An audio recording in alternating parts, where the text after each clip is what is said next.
Morning.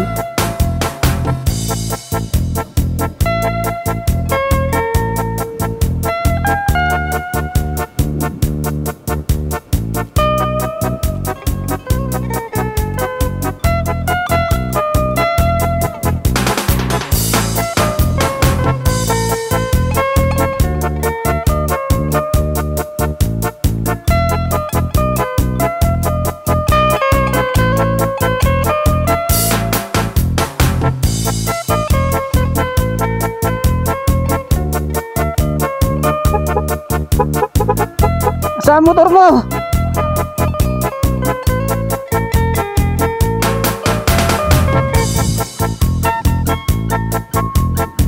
Up!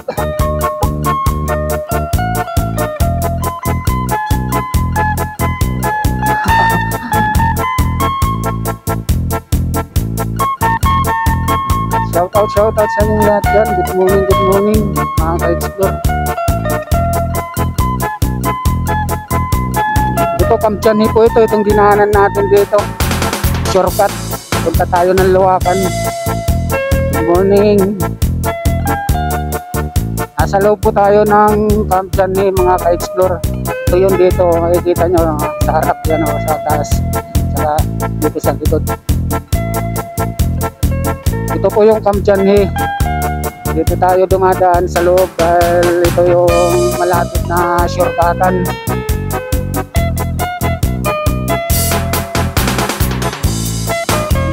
Dumadaan kasi ako doon sa tindahan nagkakape, kaya galing na ako doon.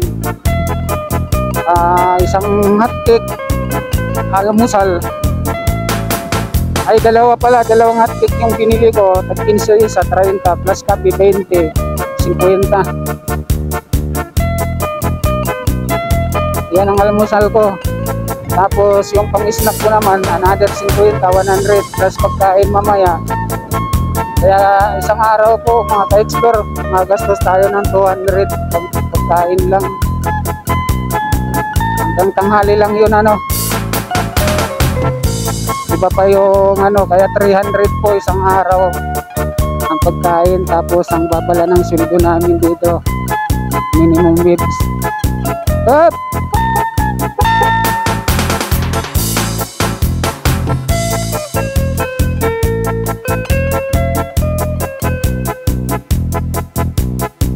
430 lang dito ang sweldo, ang minimum wage.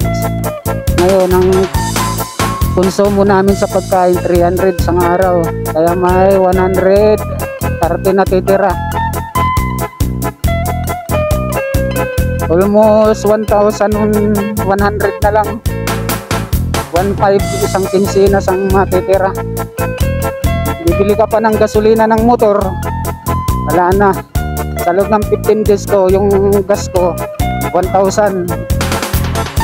Kaya dito rin napupunta mga ka-explore ang kinsinas kong sahod sa araw-araw na pagkain at saka boarding house. Kaya ang sa sweldo ko dito, yun, napupunta lang talaga sa gasolina.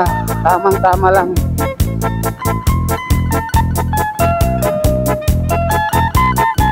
Tapos ang bilihin dito, ang mamahal. Ang bigas ngayon is 54 na ang isang kilo. May 55. Wala nang 50 ngayon ang kilo ng bigas. Tapos ang isda 200 lang naman, may 240 ang isang kilo. Pag tayo nabili, minsan isang kilo 4 na piraso lang tulingan or 3. O kaya galunggong yung kalahati 180 ay 90, 100. Kaya yan na mga ka-explore yung budget ko rito sa aking trabaho.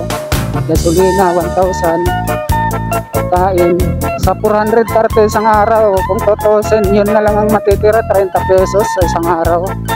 Tamang tama lang yung 430 kung sweldo dito isang araw, ano. natin kung tutusin